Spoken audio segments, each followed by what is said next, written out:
It's almost like a red wave that's on the chart this morning. It's very unusual, and it's interesting because this image that has so much red, it's almost like a red wave, okay?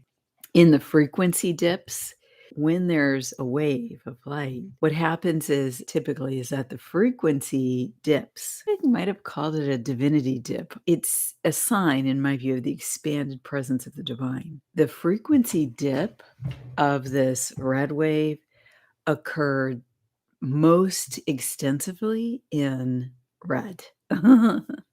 Green was, almost unaffected from where it's been, the last day, and yellow, same.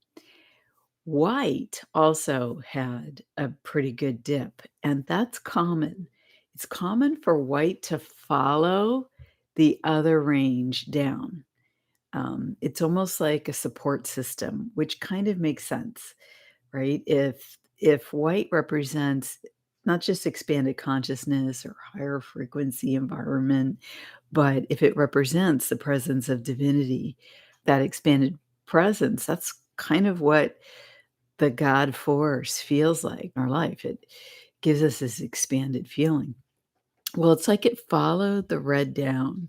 We've definitely seen that kind of movement before. A red wave, I'm calling it, okay? I looked at the astrology chart for the energy. The sun had opposed Pluto exact. The 3 days that are on the chart are so interesting. So the first thing I noticed about the image that I'm calling the red wave is that there's 3 components to it.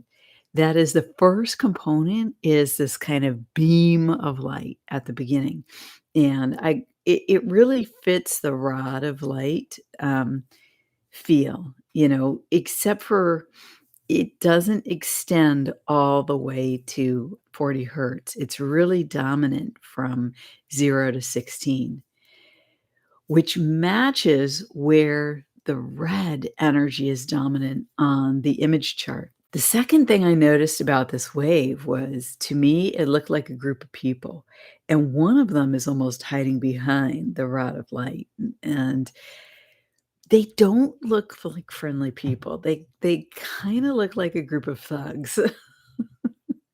So that's kind of the intuitive impression. I think that what happens is that the red resonance, I feel that it represents the depths of our shadow personality as well as our very strong and deep fear, terror, anger, and the forces of darkness.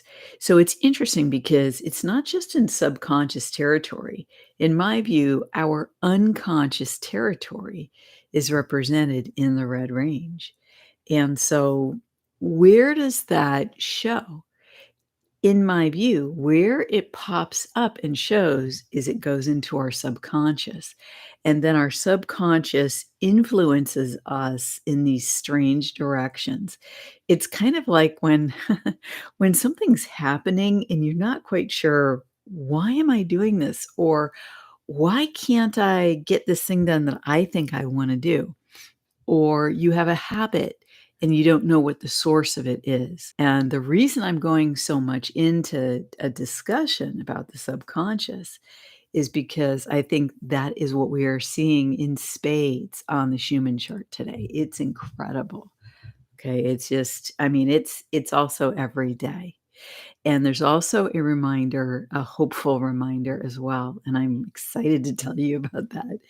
And it relates with the white buffalo image that we saw on the chart a couple days ago or a few days ago. I talked about the message of the white buffalo in that it just, was amazing. It came to me on that video that God gifts us special events in our lives, and I call it a white buffalo events, like once in a lifetime spiritual experiences. Maybe we have it more than once if we're fortunate, that help turn us around in our lives, that help when we're in our darkest moments, that help us connect.